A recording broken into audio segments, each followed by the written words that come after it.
कराची का वडे वज़ीर सैयद मुराद अली शाह की सदारत में वर्ल्ड बैंक के सहकार से मनसूबन बाबत इजलास थियो है। इजलास में मनसूबन लाइ $700 मिलियन जारी करण जो फैसलो कराची के बेहतरीन ऐं तरक्की याफ्ता शहर बनाइणो है।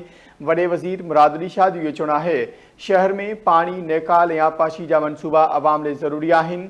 मुराद अली शाह पारां इहो चयो वियो आहे, हुकूमत कारोबारी माहौल बेहतर बनाइण लाइ पिणु असराइते नमूने कम करे पई। गुरबत ऐं बहराननि सां मुक़ाबले लाइ समाजी तहफ़ुज़ यकीनी बनाइण ज़रूरी आहे। ॿोॾि खां पोइ वधीक बहितर ऐं मज़बूत तामीर इंतिहाई ज़रूरी आहे। वॾे वज़ीर सैयद मुराद अली शाह जो इहो चवणु आहे। वॾे वज़ीर सैयद मुराद अली शाह जी सदारत में वर्ल्ड बैंक जे सहकार सां मनसूबनि बाबति इजलास थियो आहे।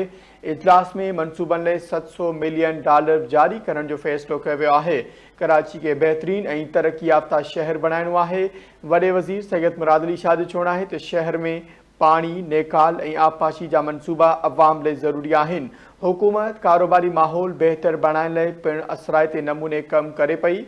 गुरबत ऐं बहराननि सां मुक़ाबले लाइ समाजी तहफ़ुज़ यकीनी बणाइणो आहे।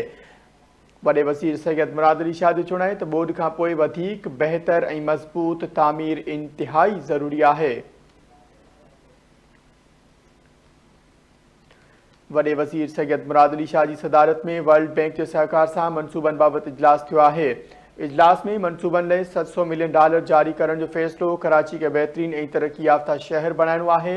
वॾे वज़ीर मुराद अली शाह जो चवणु आहे त शहर में पानी, नेकाल ऐं आबपाशी जा मनसूबा अवाम लाइ ज़रूरी आहिनि। हुकूमत कारोबारी माहौल बेहतर बणाइण लाइ पिणु असराइते नमूने कम करे पई।